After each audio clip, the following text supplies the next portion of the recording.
مشاهدينا الكرام، دلوقتي احنا هنكون مع حضراتكم النهارده لتغطيه فعاليات النسخه الثامنه من المؤتمر الوطني للشباب في مركز المناره للمؤتمرات في القاهره الجديده بحضور السيد الرئيس عبد الفتاح السيسي وبمشاركه اكثر من 1600 شاب وفتاه من مختلف الاطياف الفكريه والسياسيه والاجتماعيه. ومن دقائق معدوده او يمكن من دقيقه واحده شهدنا وصول السيد الرئيس عبد الفتاح السيسي الى مقر انعقاد المؤتمر في دورته الثامنه.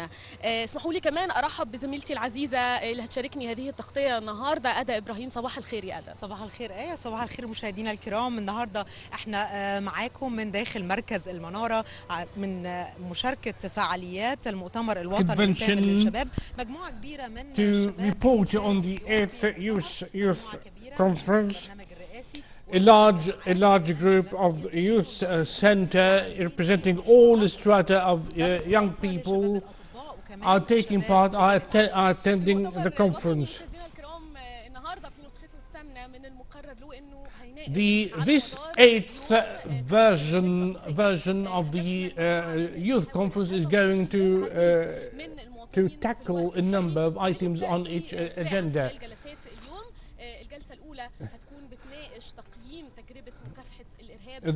The first session of the conference, which is about to start, as President Abdel Fattah Sisi has already arrived at the center, is going to assess how successful the clampdown over the past few years on terror, to what extent has it been successful, and it's going to tackle, the first session is going to tackle the impact of terror on the region and the world as well. أجندات الإرهاب من خلال المتطرفين والمخطوفين ذهنيا أو ما يعرفوا باسم مقاتلي الجماعات الإرهابية. This same session will feature a number of topics which are going to feature prominently, including the returnees, those returning elements, those returning operatives of the terror organizations who have recently staged a comeback to their own countries. The change of conflict, the unfolding the conflict, and the role of terror groups in recruiting new operatives, new elements, either at home or abroad, in order for them to carry out the despicable operation. The second session will be tackling an important issue which has to do with the disseminating of lies and rumors, because this is one feature of the fourth generation warfare.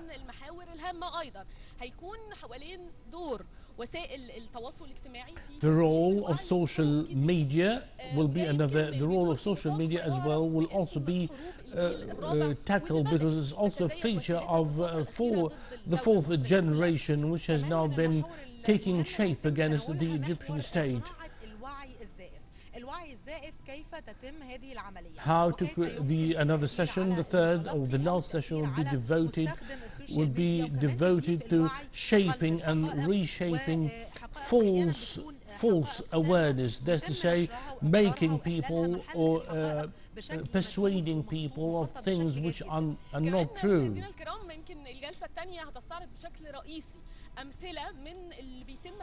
The second session will be reviewing, particularly will be the one devoted to how to refute and debunk lies and rumors. Will be devoting the rumors already posted of the past few days over the internet social sites. يتم تقديمها للمتلقي وكأنها حقيقة ثابتة مسلم بيها، يعني بدون أي ضوابط أو تقصي لهذه الحقائق. بيقوم بعض المستخدمين كل social media users have been in the habit of sharing these rumors or sharing these lies as if they were true. Once more, let's remind you of the last session. Will be Ask the President session. The last session will be Ask the President session. it's one of the most important sessions because it's an interfacing session, because in this session President Abdel Fattah al-Sisi, His Excellency President Abdel Fattah al-Sisi himself, interfaces and answers all the questions received by His Excellency from young people or from whatever strata of society. All actually the followers of today's conference are not exclusively limited to young people, but all strata of society have been following. Actually, today, President Abdel Fattah al-Sisi, His Excellency President Abdel Fattah al-Sisi, are set to honor, to bestow medals on Egypt's champions who have been top achievers at the recently held African sports tournament, which has recently been held in Morocco. Actually, what President Abdel Fattah al-Sisi has been doing recently by giving a push forward to young people has given very strong impetus to young people to do more. Let's talk a little bit about the efforts made by Egypt in order to square up to terrorism and the role of the media. The role of social media will be discussed in more detail at the second session of the conference. Let's talk a little bit about the fourth generation warfare. We have always been hearing the term the fourth generation warfare. What would like the fourth generation warfare is a kind of recent wars which the world has come to realize only recently. Actually, the fourth generation warfare is meant to occupy minds rather than occupy territories by one country occupying the territory or territories of the other country. This sort of warfare wields and employs all material and moral tools and implements in order to influence the minds of people. Would like to remind our viewers that within only minutes, the first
السيد الرئيس عبد الفتاح السيسي رئيس الجمهورية. President Abdel Fattah al-Sisi is walking into the hall.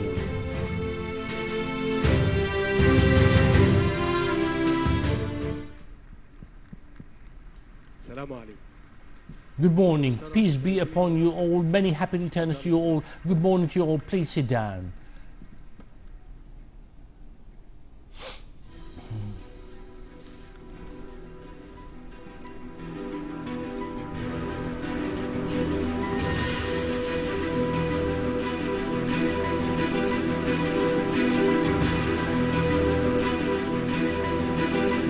ابدأ، انطلق، المؤتمر الوطني الثامن للشباب تحت رعاية and make it take off. This is the 8th conference of young people being held under the auspices of President Fattah al-Sisi.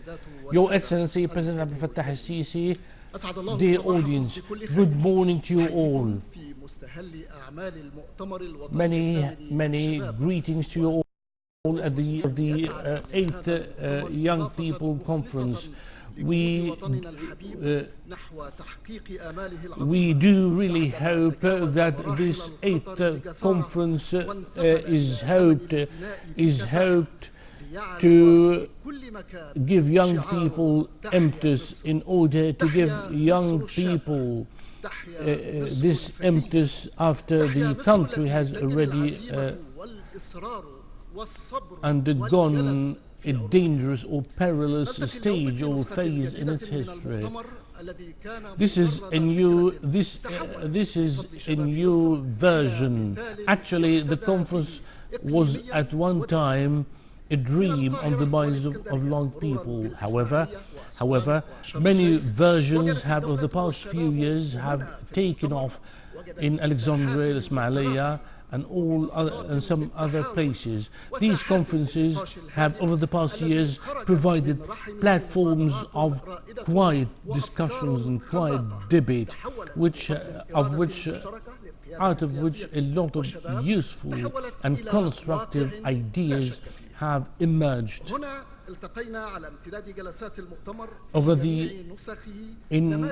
We have been meeting brilliant, successful young people over the past 7 versions of the conference.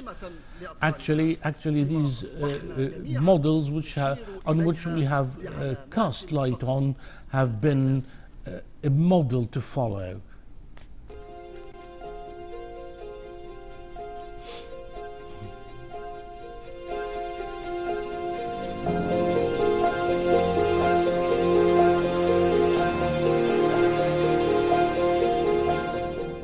بشكل علمي مخطط ومدروس وخطوات على أرض الواقع جاء ملف تمكين الشباب. Scientifically speaking, the file of empowering people has been given a top priority since President Abdel Fattah al-Sisi assumed power. I've decided that the year 2016 be designated as the year of Egyptian young people.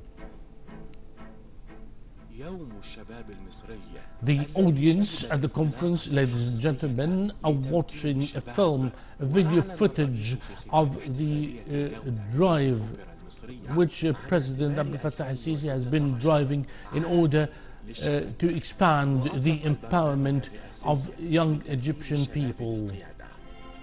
President Abdel Fattah al-Sisi started by designating 2016.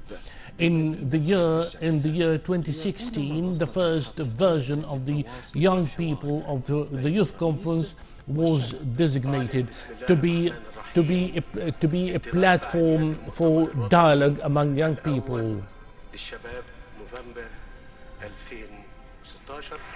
In the name of God, I declare open the first version of this youth conference. This platform has given young people unrestricted access to express, to vent their own viewpoints on a very wide range of issues of concern. Youth conferences have been shuttling among all major cities in the country. They started at Sharm el-Sheikh and then moved to Alexandria and Ismailia. In tandem with the youth conference, a youth grooming program presidential, so-called presidential youth grooming program has been launched in order to involve all young people, to groom young people to be capable of making decisions.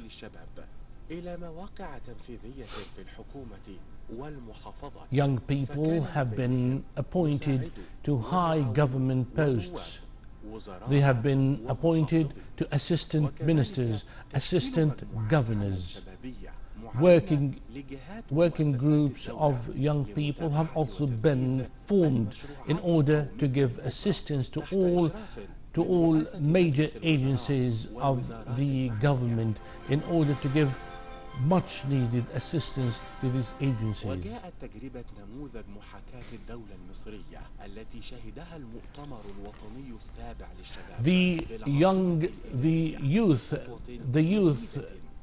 The seventh youth conference recently held at the new administrative capital witnessed a simulation of the Egyptian state, giving all young people the opportunity, an ample opportunity, to express their own opinions on a wide range of issues. The experiment of empowering young people has not been exclusively limited to empowering them or rehabilitating them, but the state has also, as represented by President Abdel Fattah al-Sisi, has been keenly and eagerly interested in honoring top achievers in sports, for example, and the state has been relentlessly supporting young people to start young entrepreneurs to start up their own businesses. So an agency for small and medium-sized enterprises has been set up for this purpose.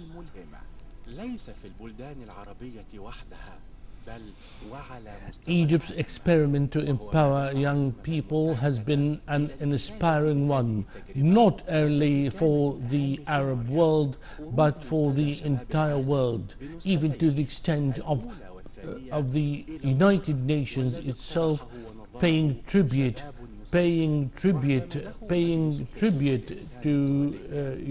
Egypt for holding such platforms for young people. Egypt has been widely acclaimed and widely praised for this ample chance given to young people. However, the experiment has never ceased. The experience of empowering those young people to be future leaders of the country has been supported and will always remain supported by the government and President Abdel Fattah al-Sisi for a brighter future under the auspices of President Abdel Fattah al-Sisi himself. شافش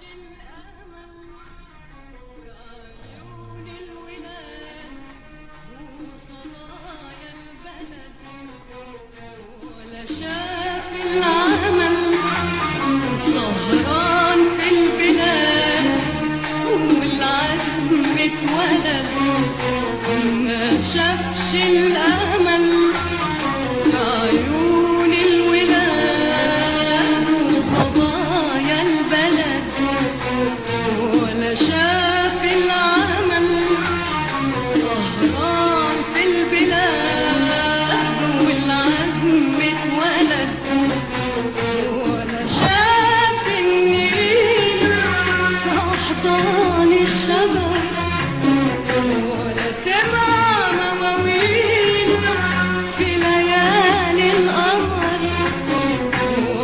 شاف النيل أحضان الشجر ولا سمع مواويل بليالي القمر على مصر أصله ما عداش على مصر يا حبيبتي يا مصر يا مصر يا حبيبتي يا مصر يا مصر يا حبيبتي يا مصر يا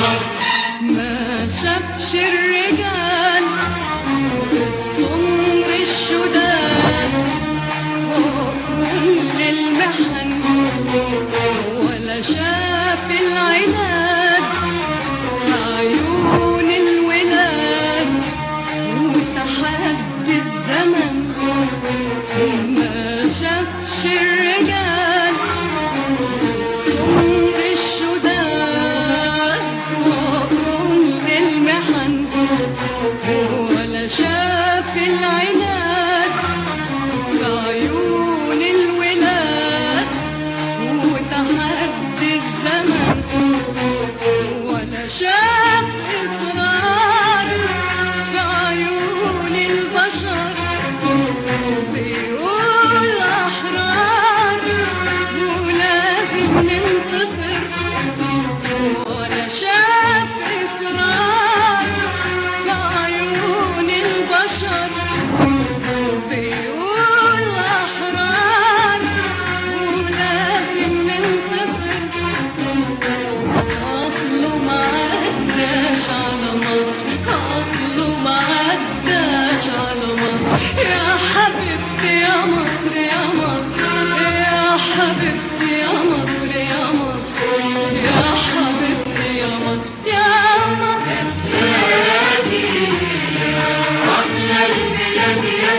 但速度还是非常快，15到20公里每小时。导弹出筒，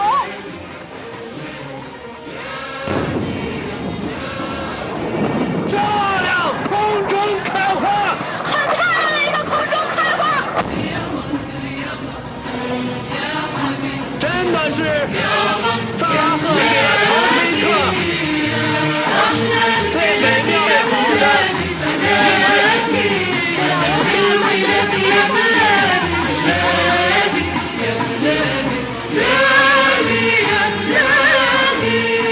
يا حبيبتي يا مصر يا مصر يا حبيبتي يا مصر يا مصر يا حبيبتي يا مصر The Chinese.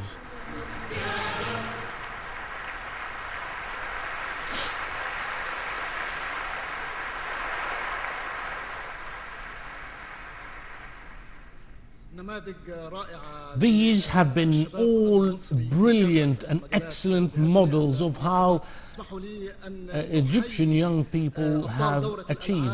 Let me first of all pay tributes to the champions of the African champion of the African tournament who are present with us here.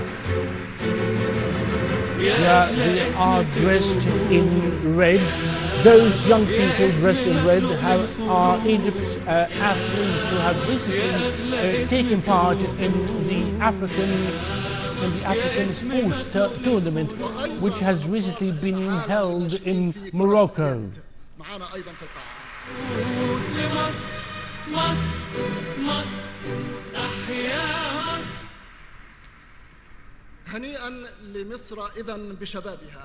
So Egypt must be happy with its young people. Its young people constitute the very close link between Egypt's past and future.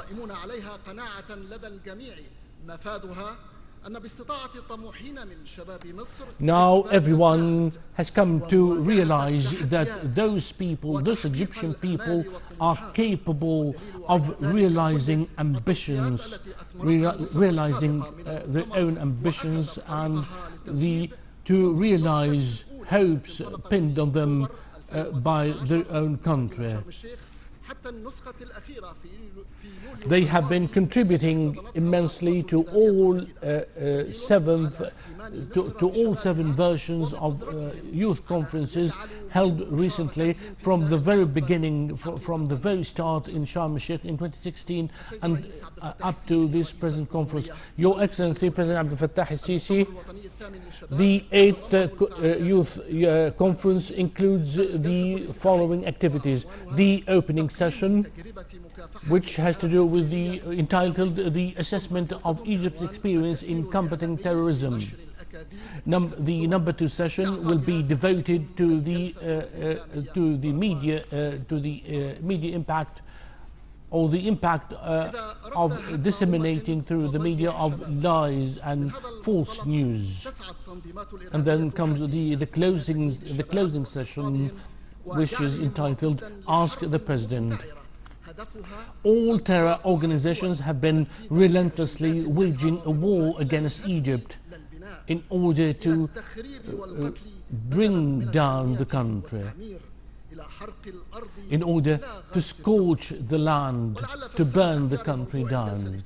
So the topic to be discussed, the choice of the topic for the opening session on the assessment of the danger of terror on the country, actually demonstrate how eagerly interested the country or the government has been in combating and fighting, spearheading the war against terror.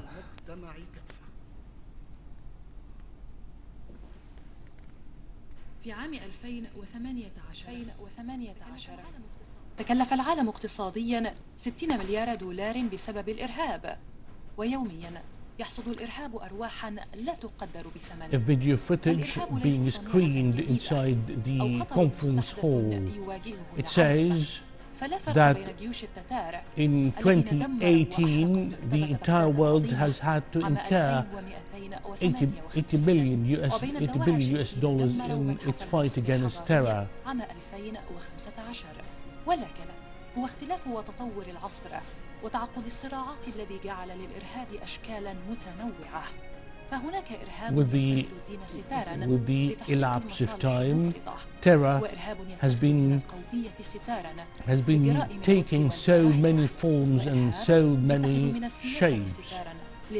Terror has sometimes disguised itself in a religious cloak, some others, but however, terror has mainly spearheaded notions regarding the entire people as blasphemous. They started to disseminate the false ideas or the notions that the entire people of the world are blasphemous, are atheists. They regard the entire world as people of Jahiliyyah, or people typical of those people who used to live before the emergence of Islam in the 7th century. And spearheading these terrorist activities has been the terrorist Muslim Brotherhood organization. Actually, the terrorist Brotherhood organization has been, since its very foundation in 1928, has been the cloak from which all other subsidiary or affiliate terrorist organizations have always emerged. They have been employing, throughout the past years, they have always penetrated into parliament to get seats to be able to be in control of matters in the country. They have been giving ceaseless support and relentless support to armed organizations, other armed affiliated organizations, to carry out their own subversive activity. وأفكاره وممارساته المسمومة. وصنع شعب مصر ملحمة اسمها 30 يونيو استجاب فيها الجيش لنداء الشعب الذي واجه هجمات مسلحة موتورة ومكثفة. استهدفت فئات عديدة من الشعب ورموز الدولة والأماكن حتى المقدسة منها كالكنائس والمساجد، حيث لم يشفع لهم أنهم كانوا يصلون.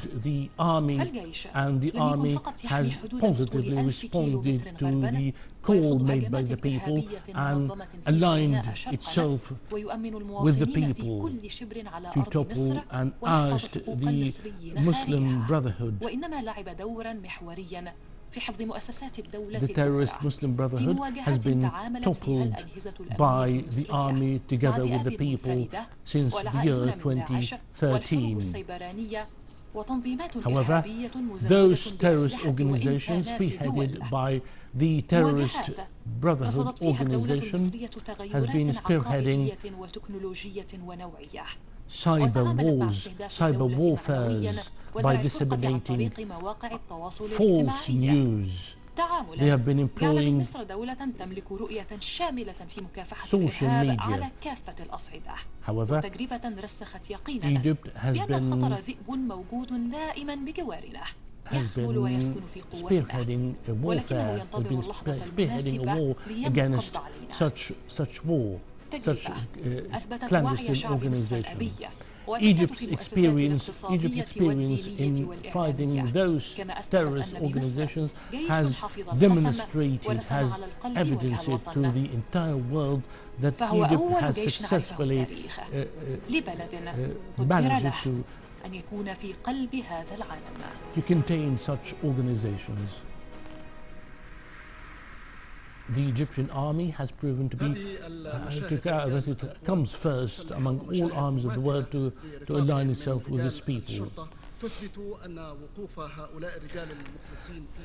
This footage which we have already watched proves beyond any doubt that had it not been for this firm stand forged by the army and civil police people, the people wouldn't have been able of repelling and warding off the danger of terror.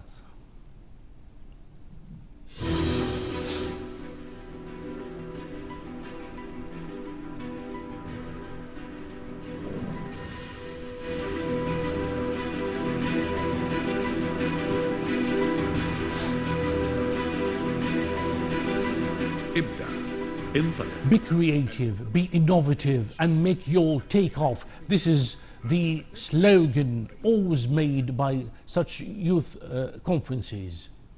The first symposium, the first panel is about to start. Panelists have taken the seats on the stage and they are going to tackle the first topic of the panel, which is the assessment of war against terror.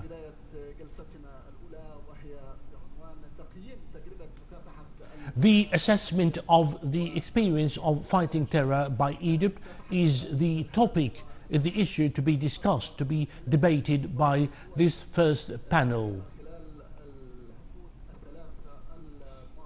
Over the past 3 decades, so many countries have been fighting, have been doing their own battle against terror.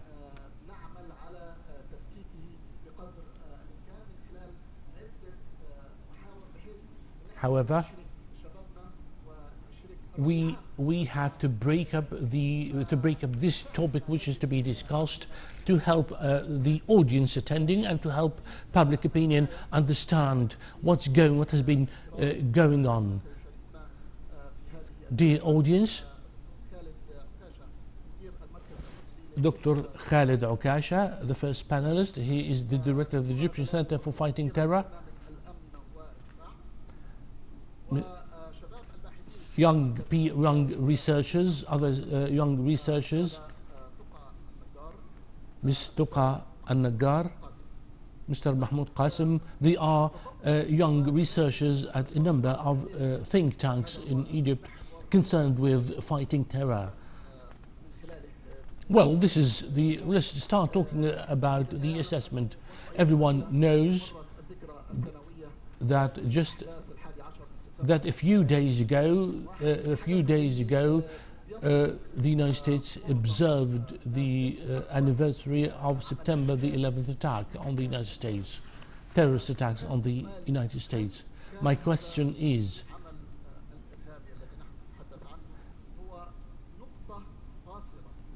well, this terrorist was this terrorist attack on the United States, did it represent a milestone in the history of assessing terrorist attacks?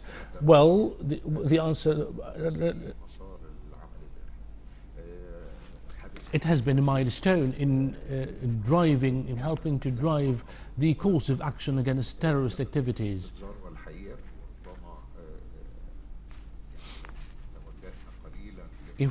If we attempt to draw up a map, a chart of terrorist activities, in order to give some insight, maybe the time is not ample enough, but we have to say, let's say that there have been some time phases.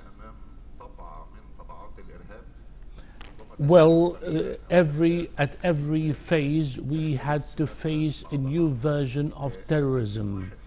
Each version was quite different from the other one. But however, the terrorist attack which occurred in the year 2001 on the United States has been a milestone.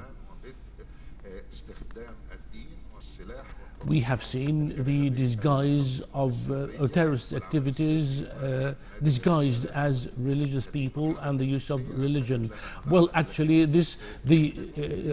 disguising as religious people and using terror to influence people, to influence the actions of people, has been the foundation stage, has been a major stage. Historical irony.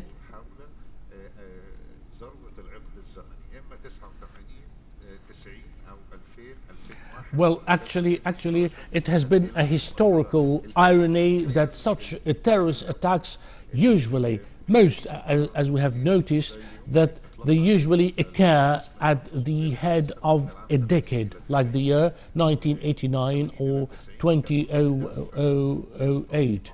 2001. The use of terror. The use of terror, well, has been reliefly noticed within the equation of world conflicts.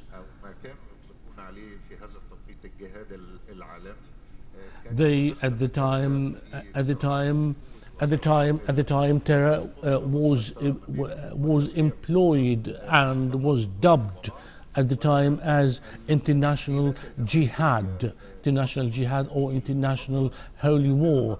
At the time, it was used within the equations of conflict zones.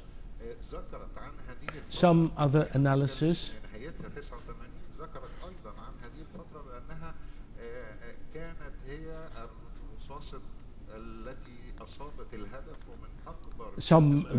according to the analysis, such terrorist activities was the bullet which hit the bull's eye. Well, actually, we all remember that by the beginning of the 1990s, the entire world was greatly and to a large extent influenced by the toppling and fall of the Soviet Union.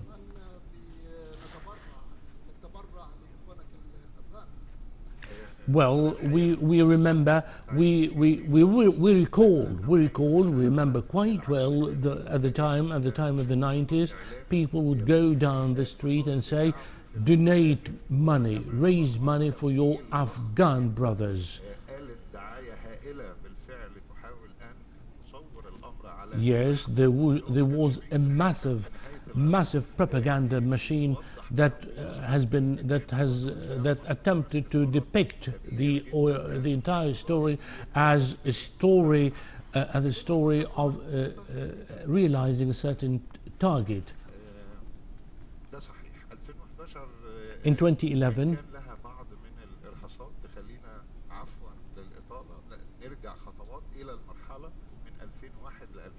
well, actually, what about the year 2011?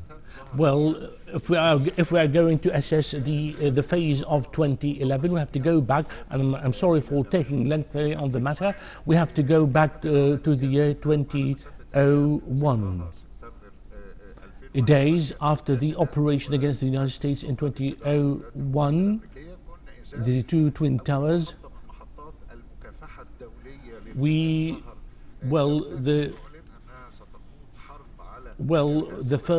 The United States declared for the first time ever that it is going to lead a world alliance against terror, and it was the first time ever that a world country, an important major power in the world, admits that the terror, the danger of terror has been around, has been there, has been knocking at the door. So they have forged an international alliance to fight terror.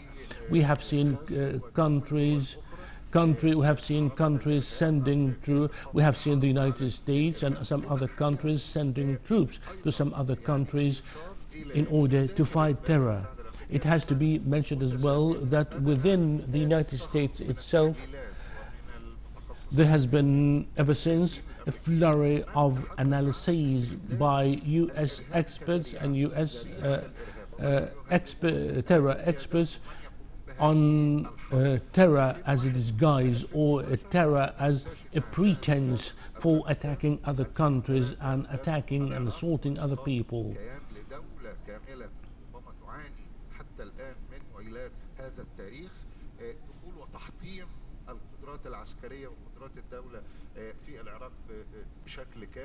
We have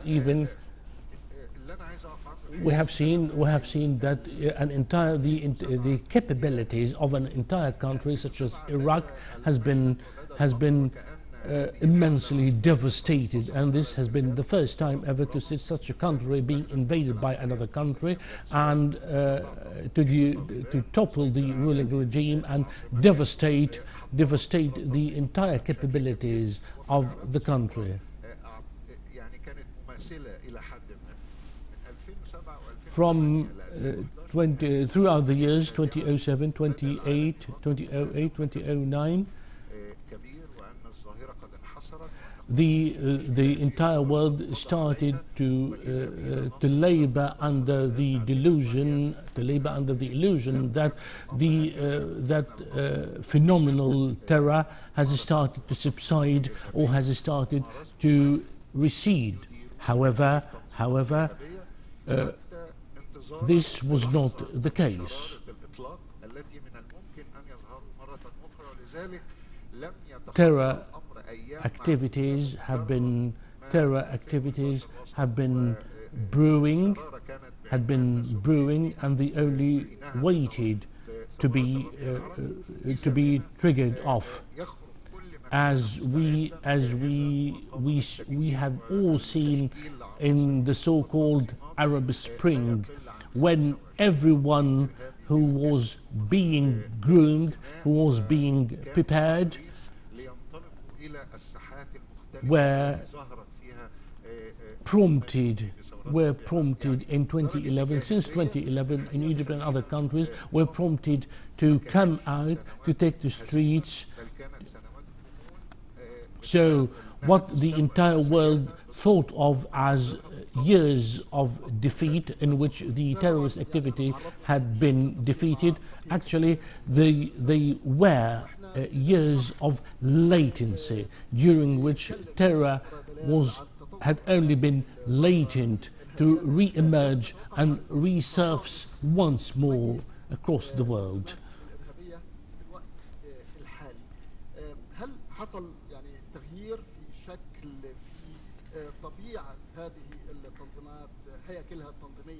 What about the organizational structures of these terrorist organizations since throughout the past 10 years? Well, since it's the very beginning, the entire phase starting with 2011 has shown so far that terrorism has identified itself with political reform to take advantage of or to capitalize on dissent in some countries.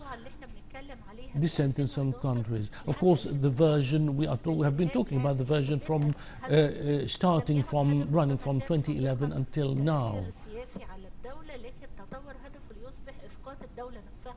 Actually, terror since 2011 has been exercising a cloud not only to induce political reforms or political upheaval or change as it used to do, but it has been attempting to topple the entire state, or assuming power.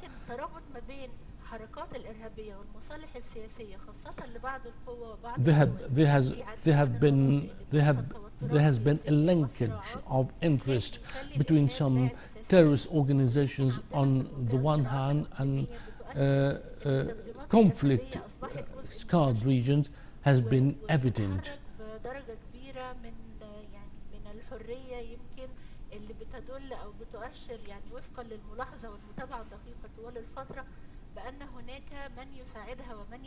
We have seen that some stakeholders in some regional stakeholders as accurate or precise notes has shown that some stakeholders have been relentlessly and ceaselessly supporting some terrorist organizations.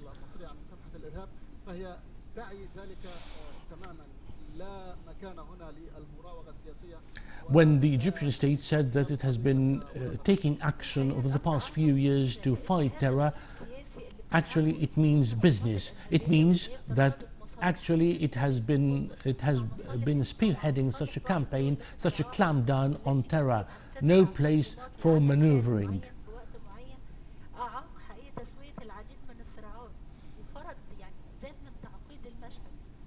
The entire landscape has become all the more complicated because of regional conflicts.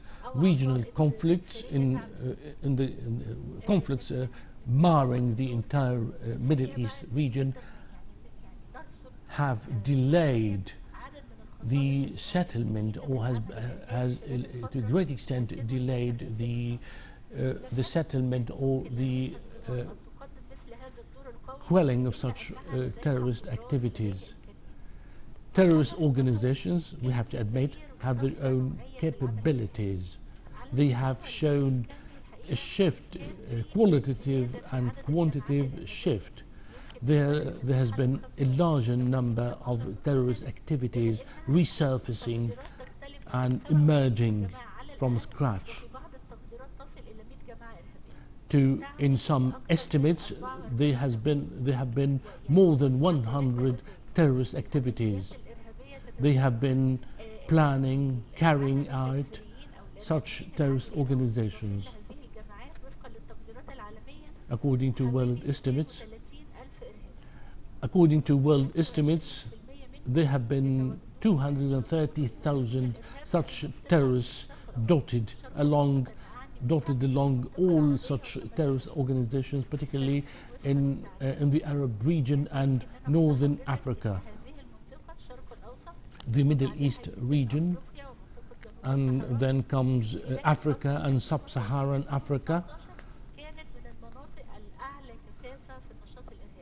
have featured prominently in terms of having the highest number of terrorist activities. The Middle East region has witnessed over the past decade some like 33,000 terrorist operations.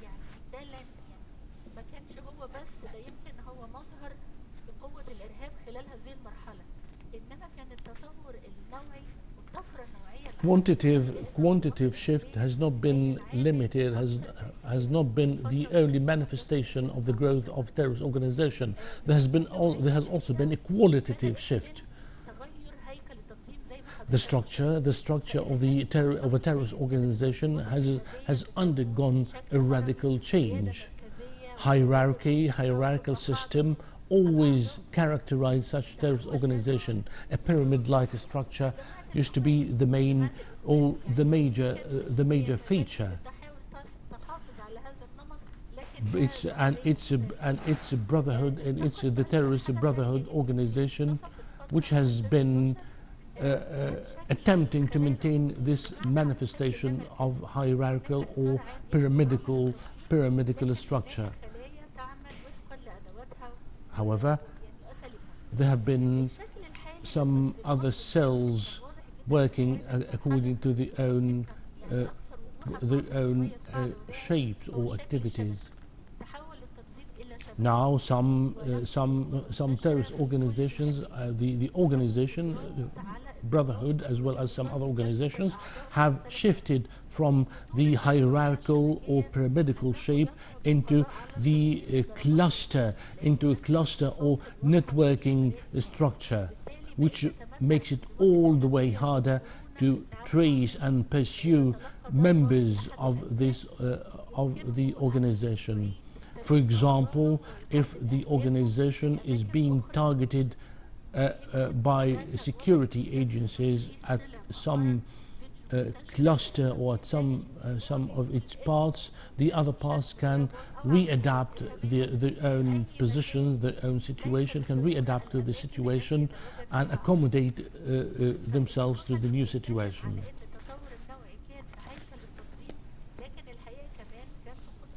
Actually, the qualitative shift has not been exclusively limited to the structure of such terrorist organization, but it has also expanded to include the capabilities of these organizations as well.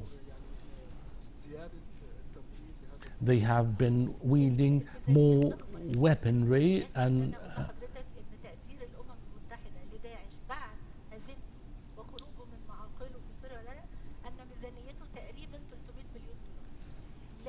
we have come to know from, for example, from the United Nations, for example, that Daesh, after being flushed out of its hideouts in the region, we've come to know that the expenditure or the budget of Daesh amounted to 300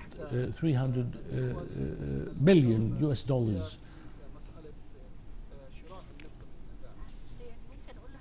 I can tell you even that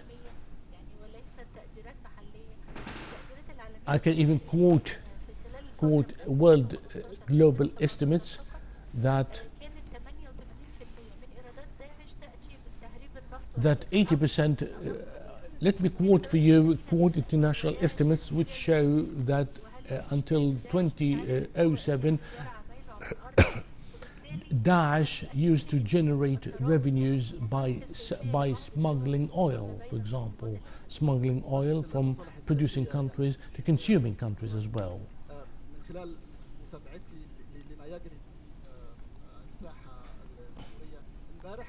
Yesterday, there was an interview made by the president of a neighboring country, who said, let me quote him,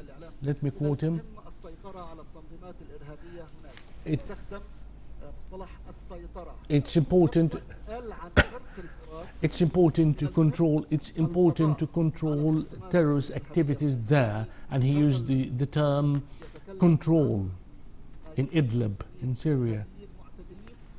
And and he spoke of the so-called moderate terrorists, all kind terrorists, and other terrorists who are not moderate or are not kind enough. This is what this president of a regional country said in an interview published yesterday.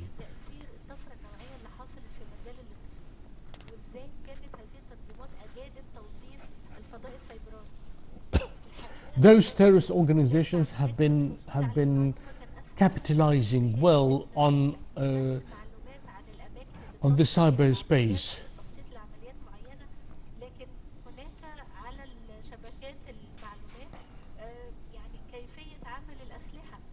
Actually, you can't say that these cyberspace sites showed conspiracies or plot. No, but you can even but the real thing that you can even say, you can even log on to one of these social media sites or some sites on the internet to find how weaponries are made or how bombs are being made, for example.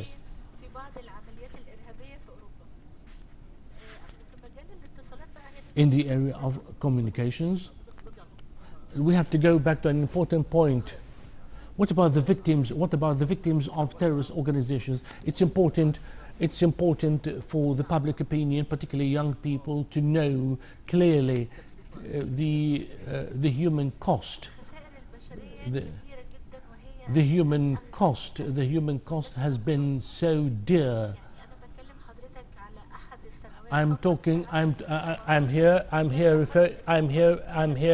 referring only to the victims of terror in only 1 year, which was 2017. In the year 2017, more than 18,000 young people have either lost their lives.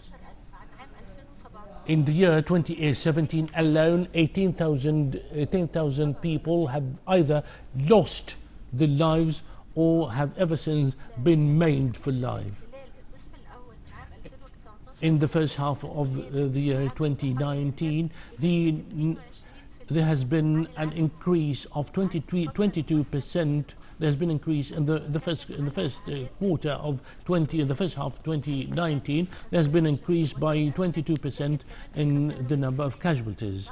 Actually, of course, economic losses cannot be ignored as well. Economic losses cannot be ignored either. The world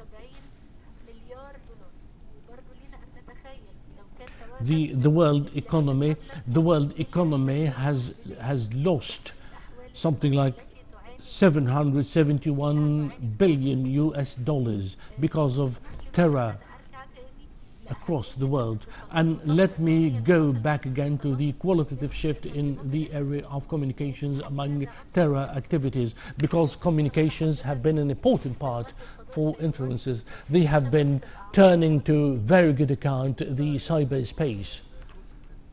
Terror activities have been using to good account cyberspace in order to recruit people. They couldn't have recruited people, new people to their organizations, or they couldn't have made any financial transfers only if they haven't used terror organizations. We have to dwell upon major terrorist organizations, and here we have been talking about terrorist brotherhood organization, Al-Qaeda and Daesh. We have been concentrating on these through. Actually, all those major organizations are known to have come out of the cloak of a terrorist brotherhood organization. Reading the unfolding developments, actually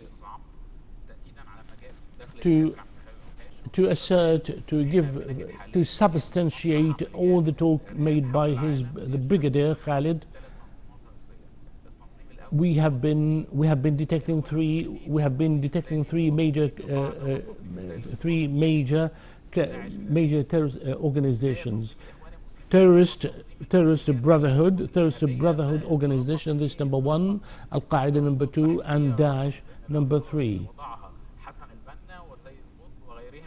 Hassan al-Banna, Sayyid Qutb, the founders of terrorist brotherhood organizations, have always provided a base, a foundation for all other terrorist organizations to come out and emerge and attempt to bring the entire nation under control. One of the founders of terrorist brotherhood, Sayyid Qutb, brought up the ideas of al-Hakimiyya, or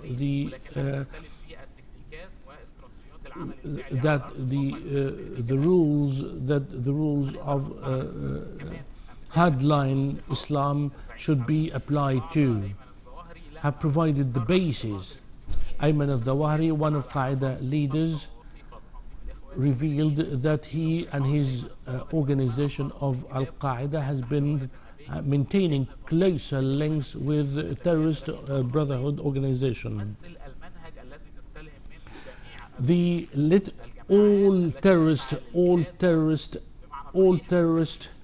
All terrorist organizations have been drawing on the foundations and the doctrines of terrorist brotherhood for the principle, for the guiding principles.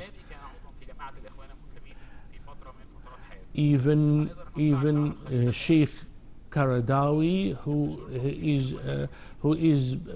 has been a staunch supporter of the terrorist organization, was admitted himself that he himself was a member of the terrorist brotherhood organization.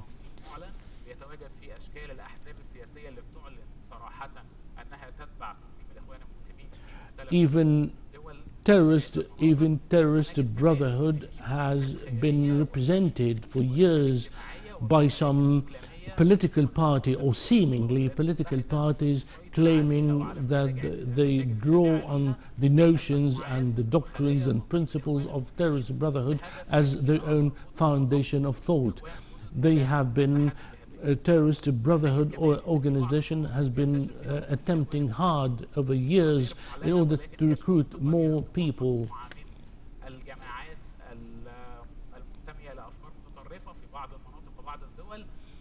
Some extremist and radical organizations have been spotted, have been detected in some countries, and they have admitted, they have conceded to have espoused the principles and the doctrines of terrorist brotherhood organization. All those organizations spearheaded by terrorist brotherhood organization, they have been spearheading a campaign for empowerment in all countries of the region.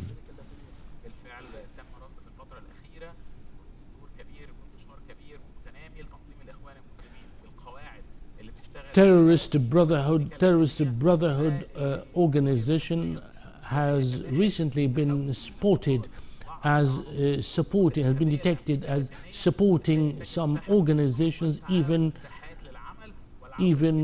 as far as Latin America. Some organizations have been spotted in Latin America being supported by terrorist brotherhood organization. They have been pursuing the doctrine. They have been pursuing the doctrine of coexisting, at least initially, of coexisting with society and befriending other members of the public who do not belong to terrorist brotherhood, and then they gradually start to introduce or to pursue violent activities, and even to the extent of creating or setting up an armed wing to carry out subversive activities against the state. From between the years 2011 and 2013, we have seen We saw between the 2 years 2011 and 2013 that terrorist brotherhood organizations have been supporting people who have been spearheading the so-called Arab Spring.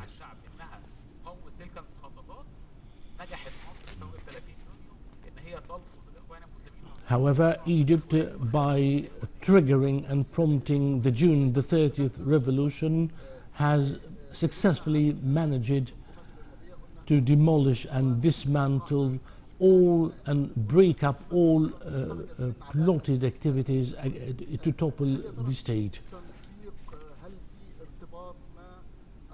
Has there been any coordination or linkage involving all those terrorist organizations? Well, in order to answer this question, we have to say that Al-Qaeda terrorist organization wouldn't have been able to surface and emerge and carry out its subversive activities had it not been for the finance of terrorist brotherhood organization, for example. Banking and finance transfers have been spotted, have been monitored as being given from terrorist brotherhood organization down to the hands of late Qaeda leader Osama bin Laden.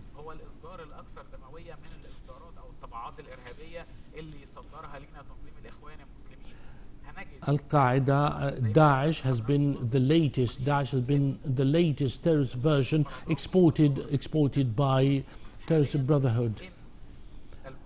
Qaradawi, who was a member, Sheikh Qaradawi, who was a member of terrorist brotherhood organization, has recently disclosed that Abu Bakr al-Baghdadi, who belongs to Daesh terrorist organization, once was a member of terrorist Muslim Brotherhood organization.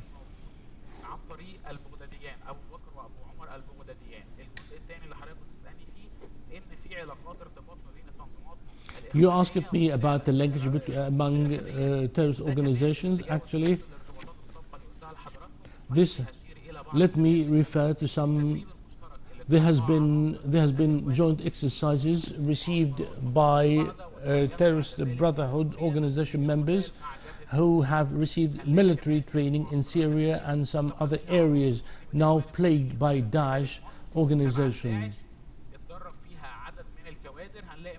Some personnel, some members of terrorist brotherhood organization are said to have received training in such camps.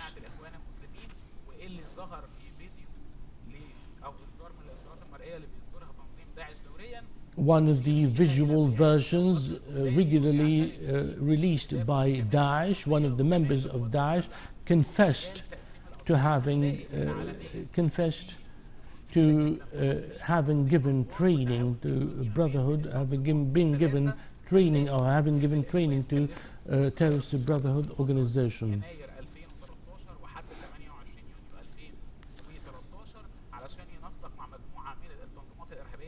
Khayrat al-Shatir, a terrorist Brotherhood member, has been assigned at some point before he was detained and imprisoned by the Egyptian authorities. He had been assigned to coordinate with some terrorist organizations such as Daesh.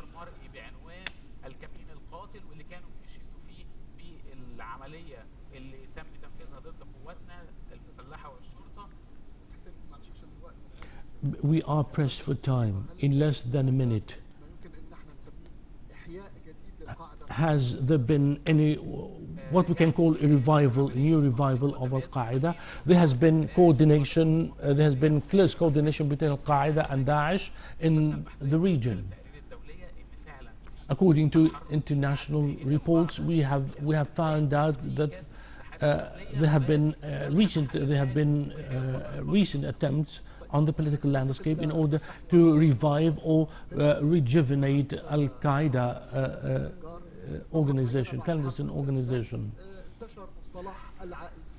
In the wake of the Afghan war, there has been a term appeared called the returnees, those returning from the Afghan war who have joined Daesh. Would like to know the magnitude of this phenomenon of those returnees joining the terrorist organization of Daesh. Those returnees had actually left their own home countries and joined Daesh in order to assess these challenges. Would like actually we haven't got a specific number of those returnees who have come from the Afghan war and or any other conflict region in the world and joined. But according to rough estimates, there have been something like 41,000 such people. The other point is that those returnees have belong to diverse nationalities. They belong to about 120 nations. According to the United Nations, they belong to only 88 countries, but according to our estimates, they belong to 120 countries.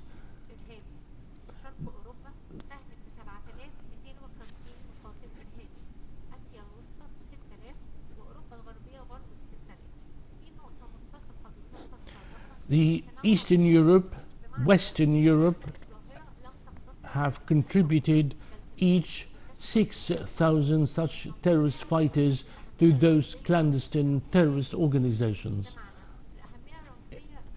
However, women have even contributed to such clandestine organizations. They have also shown that women have been taking care of this notion, have been incubating such radical notions and radical doctrines. Those terrorist fighters have even created terrorist-minded families. To the country they immigrated, to for carrying out their terrorist activities, they had left behind their own wives, and in the new countries they have left for, in order to carry out their terrorist activities, they have found out and married new wives who espoused the same terrorist doctrines as well. So they have, by doing so, they have formed terrorist families. Entire families have come to be known, are now known to be terrorist-minded families. The map is going to show us the existence or the spread of such terrorist organizations. In conflict regions in Syria and Iraq, we find these two clandestine organizations of Daesh, two branches of Daesh organization dotted in both Iraq and Syria. In Central Asia, well, we find in Iraq the branch, a hardliner branch of Daesh in the province of Khorasan in Iraq. However, all those branches have been dynamic, and they are feared if they go back to their own traditional, conventional zones of influence. They are going to exercise their own radical, and impose their own radical doctrines.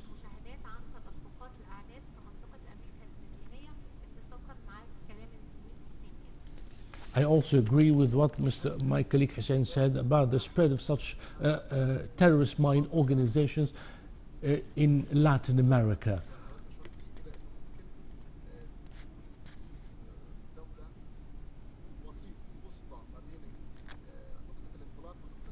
Well, you have said, I have detected from what you said that there could be a country acting as a middleman, or acting in the middle between the sending country, the country which has sent the terror or the terrorist, and the receiving country, a transit country actually between the sending country and the receiving country. There have been family terrorist activities. There have also been suicidal terrorist activities. Those, well, actually, those returnees are also feared that they are going to work hard to disseminate and call for and propagate their radical thought by the time they go back to their homeland, to their countries of origin. And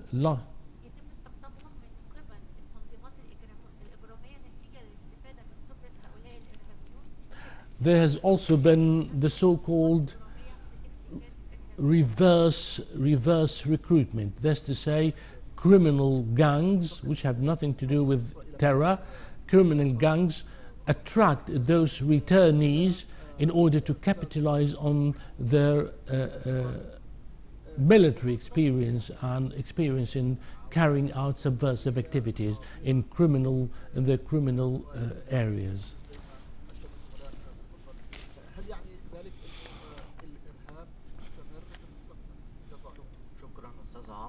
Can we understand from the things we have already heard that terror has been persisting ceaselessly?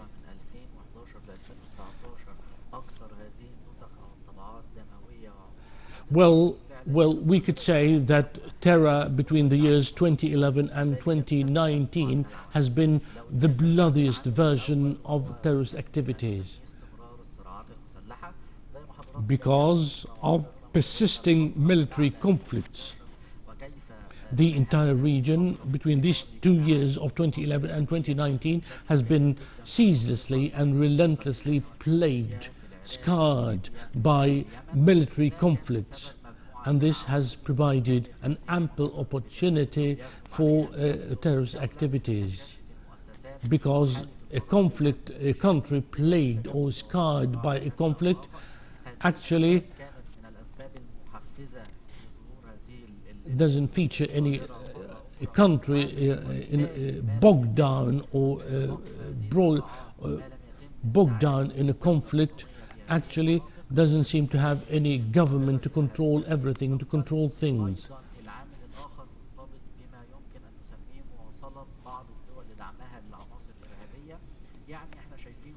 We have seen in our region that there have been some countries in our region have manifestly given staunch support to radical organization in order to make political gains. So we have to admit that some of our regional countries have been staunchly supporting terror organizations, either by giving finance or by providing media platforms for them to speak on. And some of those countries have even harbored some of those terrorists in order to attack Egypt or to verbally attack Egypt. However, Egypt, in order to square up to these terrorist activities, has launched a broad confrontation against these terrorist organizations, not only military or security, in terms of military or security, but also a confrontation involving the debunking or refuting the radical thought. We have seen some regional countries supporting some of its agencies some of its agents or lackeys or proxies in the country.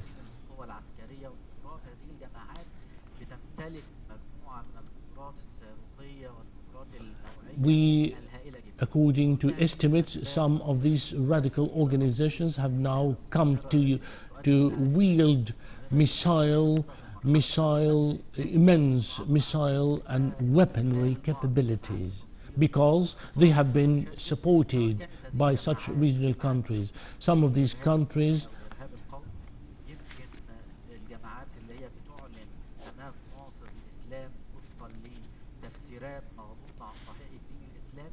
Some of these terrorist organizations have declared that they are supporting Islam as understood within only a narrow hardliner interpretation of some religious texts. They have been we have seen such organizations, and even some and in some of these terrorist organizations have been capitalizing on some even terrorist assaults which have taken place even in Europe, like the one taking place in New Zealand a few months ago against some Muslim there.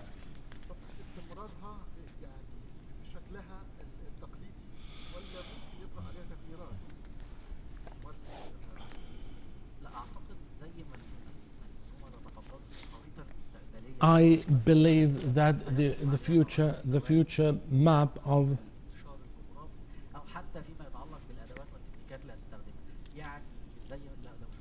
for example, we have seen that some radical organizations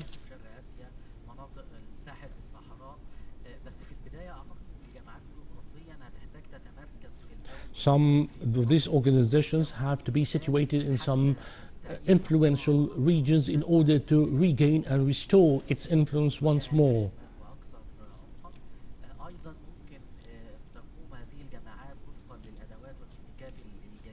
According to new tactics and new strategies using modern technology, these terror organizations are expected to manipulate and to use up and take advantage of these new tactics in order to persist in their own terrorist activities.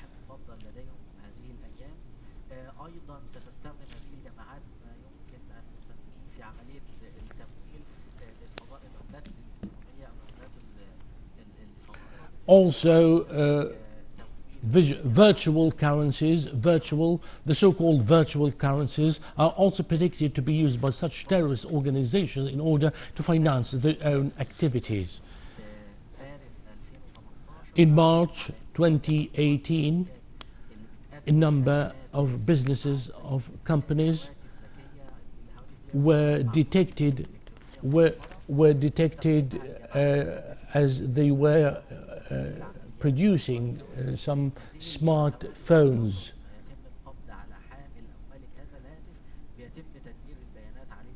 Some of those smartphones have been made by such companies known to be supporting those terrorist activities. Those smartphones are intended to destroy themselves as soon as the terrorist is detained or arrested, in order to erase or delete all the information stored on the phone.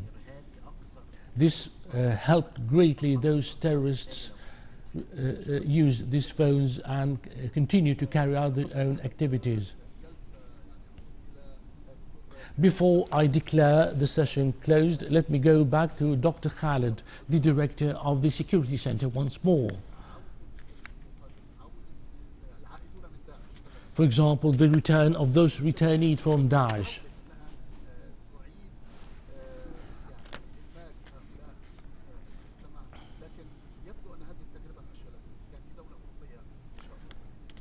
A European country which I cannot name is known to have a European country which I'm not going to name has attempted to reintegrate those returnees, European returnees of its nationals, again once more into its own society. But seemingly the experience has faltered or has completely, utterly failed.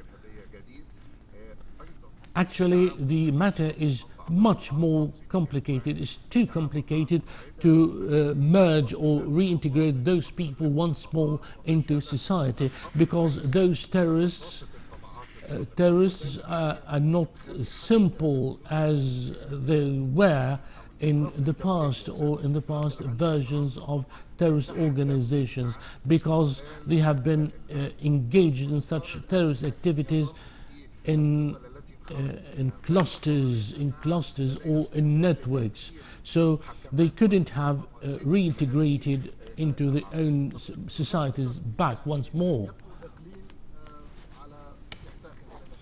It seems that the region on hot tin, as the saying goes, the entire region seems to be on very hot tin, as the saying goes. So what do you think now the situation is going to, how do you think now that the situation is going to unfold? Particularly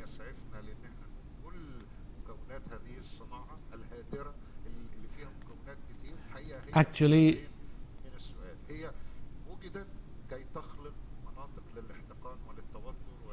these these industries have been made in order to reignite further international disputes and conflicts caused by international competition. The title mentioned by Mr. Mahmoud about in talking about the future, unfortunately, international political conflicts. International political conflicts still incubate terrorism. Unfortunately, we have to admit, because to some countries, terrorism is being called into the political landscape by some countries in order to resolve hard political equations in some regions. We are now aiming in order to raise more awareness among young people of the dangers. So this issue of the need to fight terror is not driven home well to young people. So we have to study history of those clandestine terrorist organization, to study how the past few years of latency, during which those clandestine terrorist organizations were latent. We have to think about those years and study all their own details. Egypt has been clamping heavily down on terror by launching the Operation Sinai 28, and the operation has been doing well. However, we have to continue fighting terror. We cannot, nevertheless, despite what has been said, we cannot say that Egypt is clear of the influence of terror, because terror has been raging around Egypt in some areas, in some regions, which are so important to Egypt's national security. We have to open up new channels to society. We have to launch, countries have to open up. Before Your Excellency, the President, before I close this session, have you got any comment? Thank you. I'm not going to make any question. I'd like to thank you for your overall approach to the matter. I'm going to wrap up what has been said by the panelists. I have to say that I have to ask,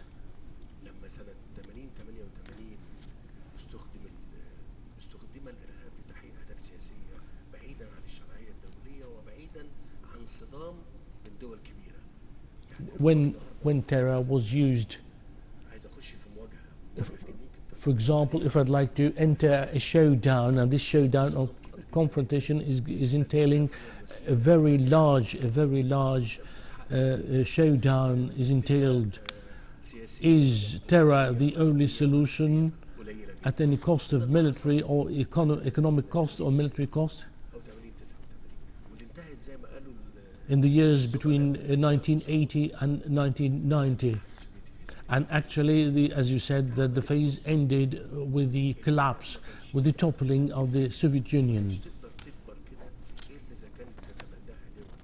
Actually, I'd like to tell you that the doctrine of radicalism itself, of terror itself, couldn't have snowballed like this or grown like this unless it has been always supported by countries, by large countries.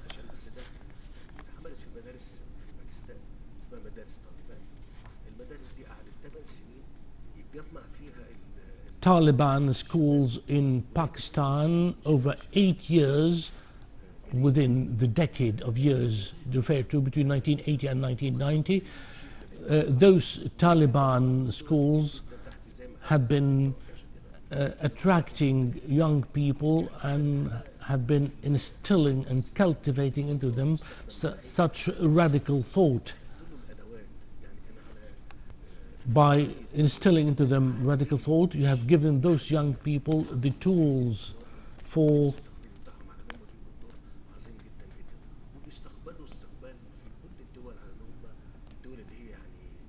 and they arrive in all countries of the world much to a hero's welcome. I'm telling everyone attending here and those listening to me,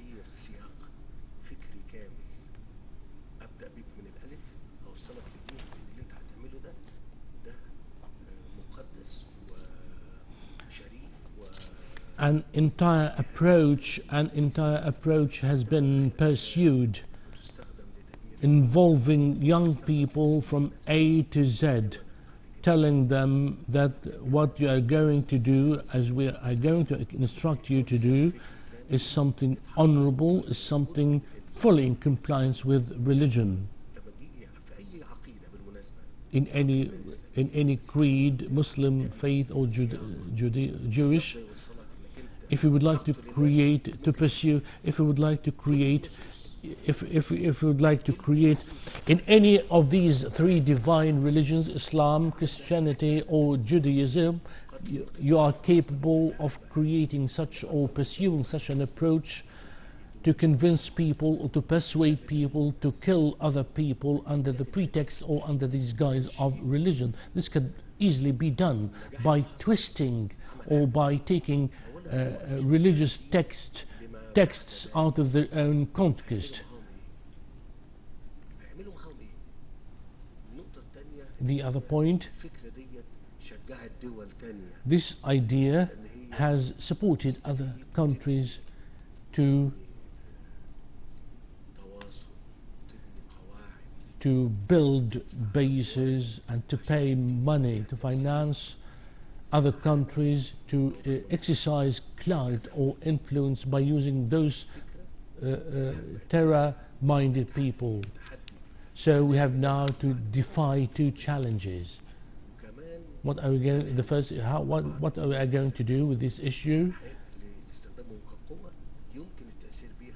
And how the other one is to use those people who have been brainwashed as a political power to exercise influence.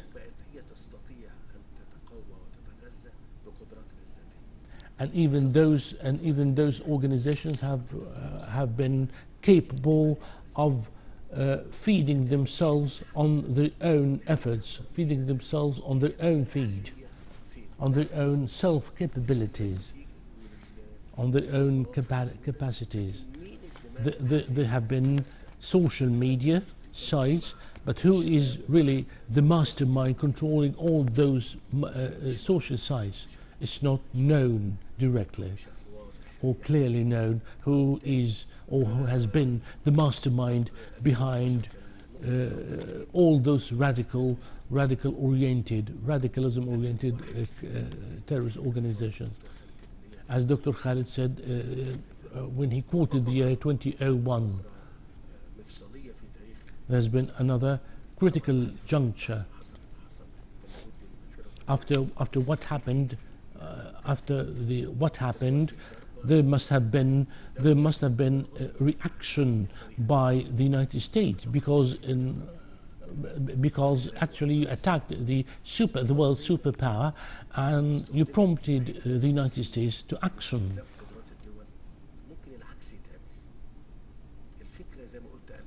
The idea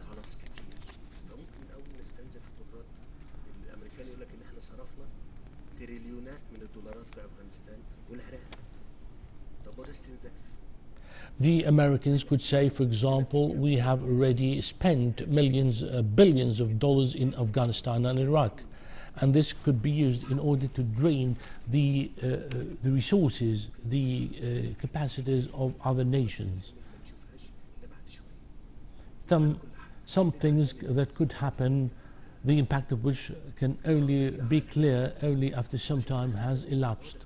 Actually, terrorism is a global issue. That's why Egypt has forged a clear-cut position on fighting it.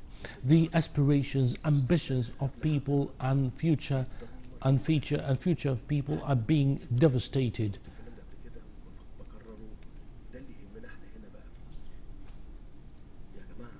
We are interested. Resistance by the Egyptian state should remain under our sight. We should have an eye on the capability of the Egyptian state to resist such attempts to penetrate. We should ask ourselves, when did he go? When did terror go to Syria? In 2011, 12, and 13. And when did it arrive in Egypt? After 2011. So the Egyptian state was greatly influenced by such terror since the year 2011. Ultimately, the outcome of such terror is to diminish, is to attenuate, to weaken the capability of the country, to make the country appear as too small, too weak. So to go back to the issue, it was in Syria in 2011. They said we'd like to devastate Syria and create a void, create a vacuum, as we did in Iraq. I'm talking frankly and candidly, though it's too dangerous to say this on air. How to devastate? By traditional war? By traditional warfare? No, as I've said before, no traditional war can do, no traditional or conventional warfare can do to a country as terror, unless you use terror.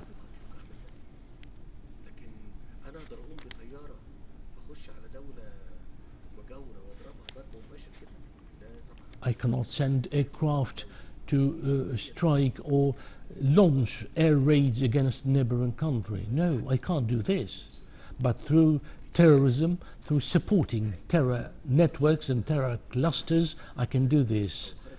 Clusters of terrorists do penetrate, do sneak into other neighboring countries and devastate a country, such a country, from within.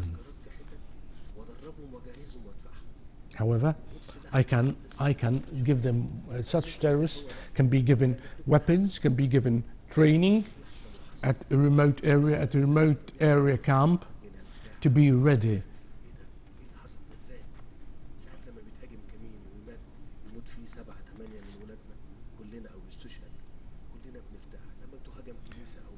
when a mosque or church is attacked, or an ambush of our troops, where 7 or 8 of our people, our troops, are killed. This happens much to our grief and sadness.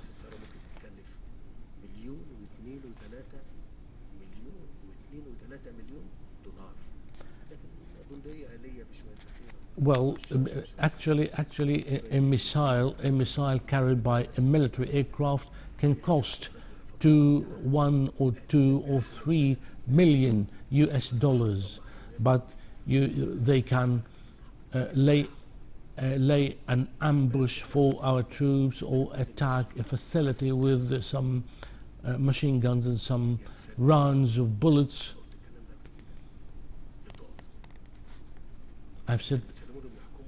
I have told you before, either to surrender leadership of Egypt to them or to resist them. We have to resist them.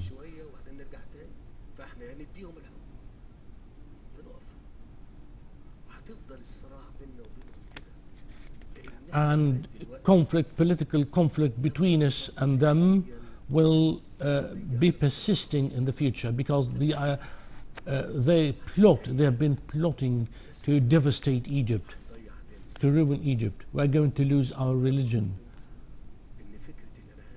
The notion, the doctrine of terrorism is based on the principle of striking the center of religion, the heavyweight center of religion, not Islam, but religion in general.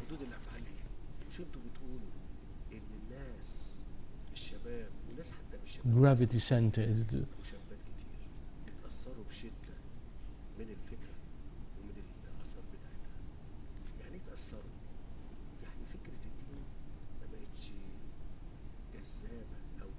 You have said that the notion of religion itself is not attractive anymore.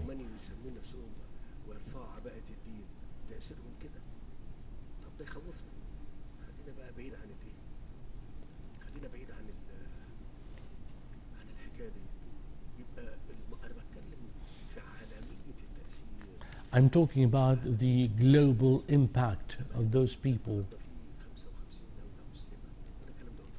When we have today 55 Muslim countries, what's going on? What's going on?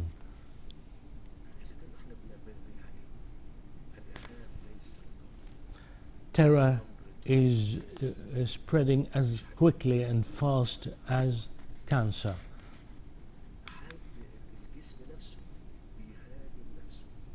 The human body, in case of cancer, it attacks itself,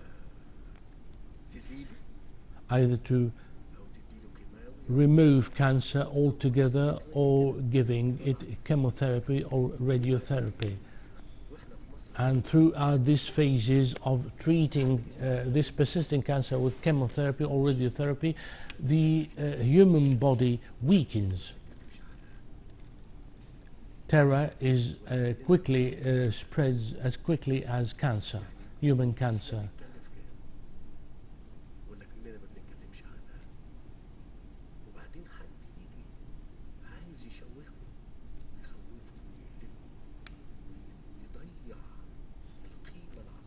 How much a day? How much money a day? How much money a day costs in carrying out its operations against terror? And then comes a little fellow who comes and say and tries to defame or deface what the entire Egyptian army has been doing. It's Egypt's army. It's Egypt's army, much to the applause, loud applause of the audience. This is the only good army now in the region. فازاي بقى؟ طب هو انت النهارده لما تيجي تسيء، ما انا عايز اقول لكم ان الموضوع اصلا على بعضه مش Actually, we have to look upon the entire picture as a whole rather than piece by piece. We have been talking about the notion or the concept of terror. There have been crossing lines and crossing points among all topics.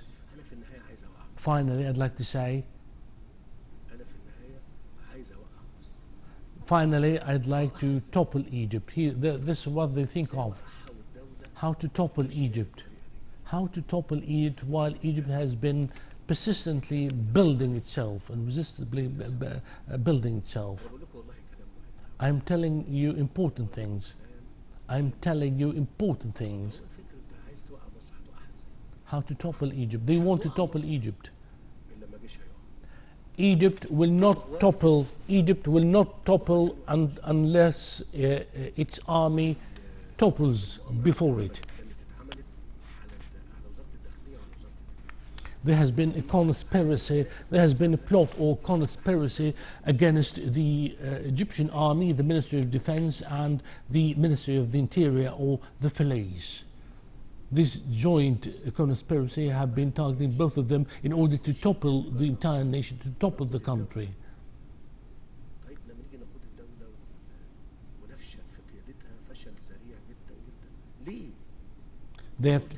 They have tried to lead the country and they have utterly failed to lead the country when they came to power. We have to learn one thing.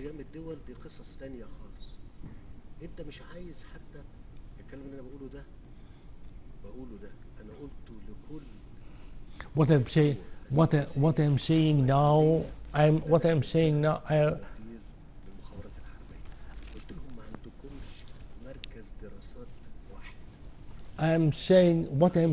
now has in the past been said by me to all representatives of political parties when I was just a chief of the military intelligence. I've told them that none of your political parties has a think tank or research center in order to help you with researchers.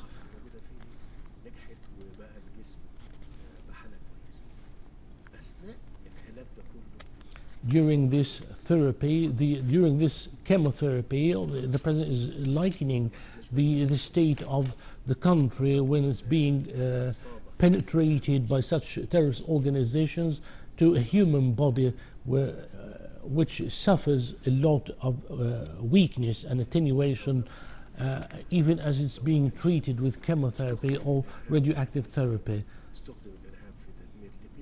Terror has been used to destroy Syria and Libya, in some Central African nations, and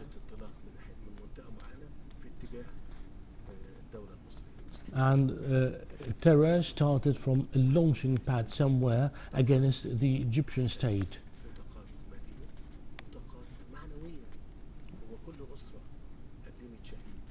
Because the Egyptians are known to have their own moral finance capabilities.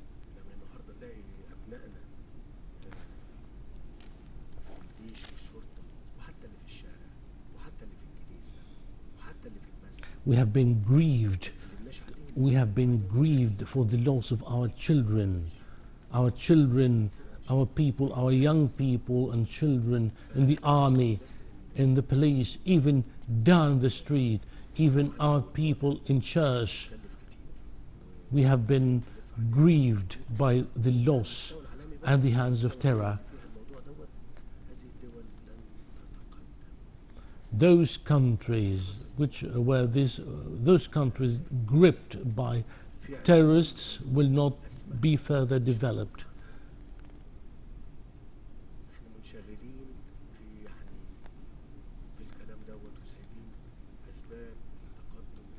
We have been preoccupied, unjustifiably preoccupied with those terrorist activities, while leaving and forgetting all about the real reasons and the real cause for development. Those developed countries have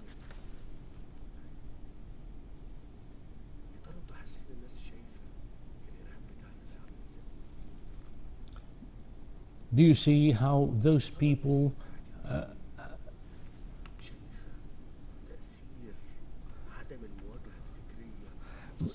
do religious people, do religious scholars really see the impact of not confronting terror?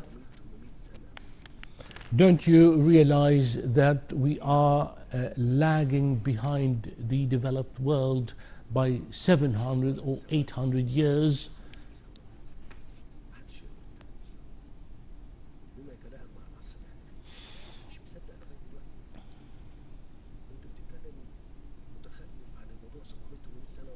You have been lagging behind for 700 or 800 years.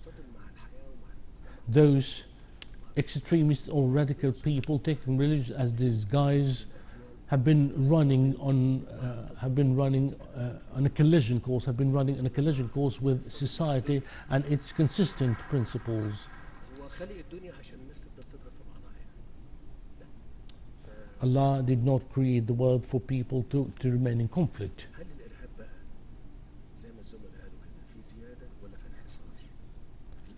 Has terrorism been on the increase or on the wane, as our colleague said? Unfortunately, terrorism has been on the increase, unfortunately and regrettably. We have seen it in Syria, in Idlib, and when they last year they took out and said they went out of their own countries and said they are coming to you in Egypt. Terrorists said so last year.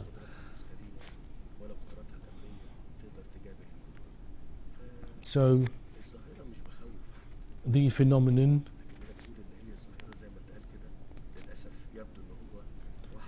but it seems I'm not intending to intimidate or panic anybody, to scare anybody away, but it seems that terrorism looks like a monster which has been let out from its cage, from its hideout.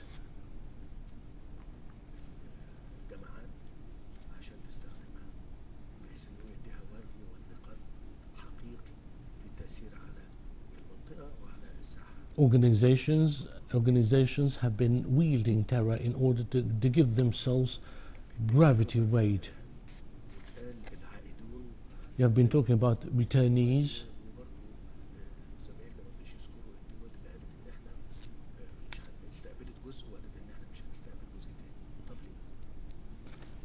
Some countries, some of our colleague panels refrained from mentioning or naming countries which said we are going to partly receive those retainees, only partly. Why?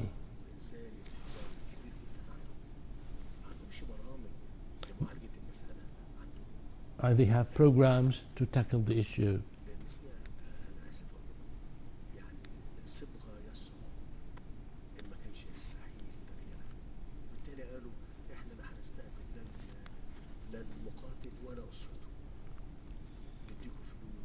We can give you, there's some countries said where I give you to give returnees money rather than receiving them. We're going to give you back the returnees. Don't kill them, just put them on trial. Thank you very much. Thank you very much. Thank you, Your Excellency President Abdel Fattah al-Sisi. Thank you to all panelists at the stage who have contributed to this opening inaugural session. With thus, this session comes to a close, and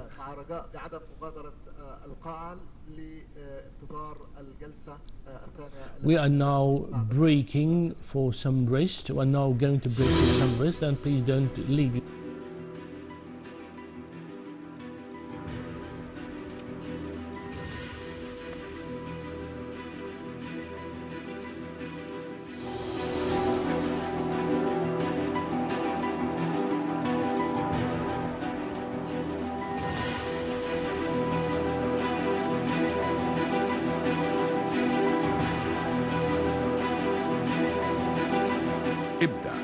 انطلق، المؤتمر الوطني الثامن للشباب تحت رعاية السيد الرئيس عبد الفتاح السيسي رئيس الجمهورية.